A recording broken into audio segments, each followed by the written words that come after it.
3 fois par jour a eu 5 ans la semaine passée et là, aujourd'hui, on lance la 5e saison des capsules web de 3 fois par jour. Merci, tendre public. Et c'est dans ma nouvelle cuisine, je suis vraiment contente. Si vous êtes prêts, on commence ça maintenant.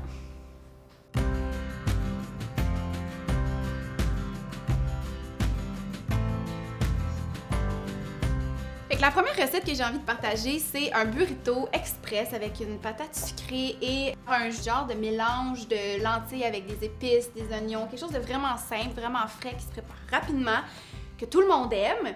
Et on commence ça en coupant des patatas sucratos, c'est pas vrai, c'est des patates sucrées, qu'on coupe en deux sur le sens de la longueur, que je vais mettre sur une plaque à cuisson que j'ai recouverte de papier parchemin ici.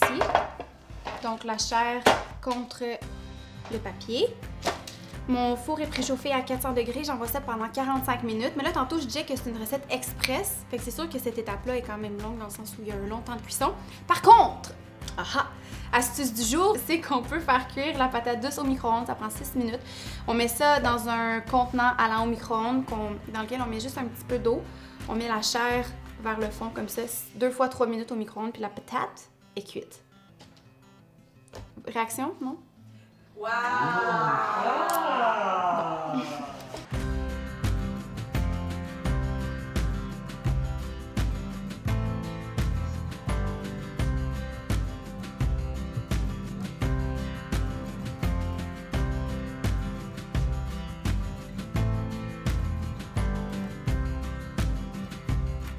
Donc la prochaine étape est assez simple. Ce que je vais faire, c'est aller faire revenir les oignons dans une poêle avec un petit filet d'huile d'olive. Je vais faire chauffer ça avec l'ail également et les épices. Ici, j'ai 1 cuillère à thé de paprika, 1 cuillère à thé d'origan, 1 cuillère à thé de cumin que je vais aller faire danser avec mes oignons.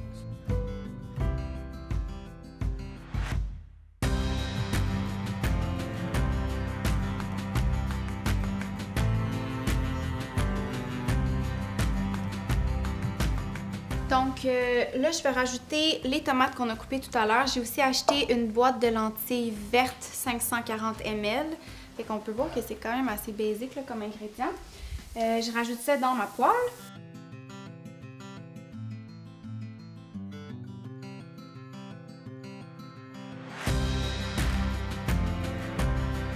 Je vais laisser ça mijoter un petit 5 à 10 minutes si vous êtes généreux. Dans le fond, la recette est pas mal terminée. Ce qui va me rester à faire, c'est couper les avocats, préparer ça dans une belle assiette. Est-ce que j'ai dit que c'était une recette végétarienne? Oh non! Je vais couper un avocat. Je coupe des bonnes lanières généreuses. Dans l'assiette, je vais mettre ça, je vais mettre la petite crème sûre, je vais mettre aussi des petites échalotes françaises sur le dessus. J'ai aussi 2 limes que je vais couper en quartier. Et là, pour être bien honnête, j'ai oublié d'acheter de la coriandre, mais ce serait tellement bon d'en rajouter. Mais en fait, ça va être dans la recette. Puis là, j'ai oublié d'en acheter. J'ai ici mes patates qui ont évidemment eu le temps de tempérer. J'ai mon beau mélange ici de lentilles que je vais verser dans mon bol. Il ne reste plus qu'à assembler, mesdames et messieurs. Ce que je vais faire, en premier lieu, c'est déposer mon taco souple au fond de l'assiette et mettre la chair de la patate douce au centre du taco.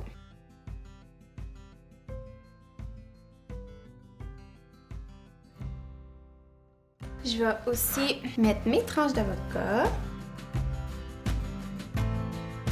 un petit peu de jus de lime directement sur les avocats, un petit splush ou 2 de crème sûre, un petit peu d'échalote française. Donc voilà le travail, c'est assez magnifique pour si peu d'efforts. Là, à ce stade-ci, on peut le manger comme ça. On peut le mettre dans un presse panini. On peut aussi les fermer, les mettre dans un plat allant au four, gratiner le tout. Donc, je vais goûter.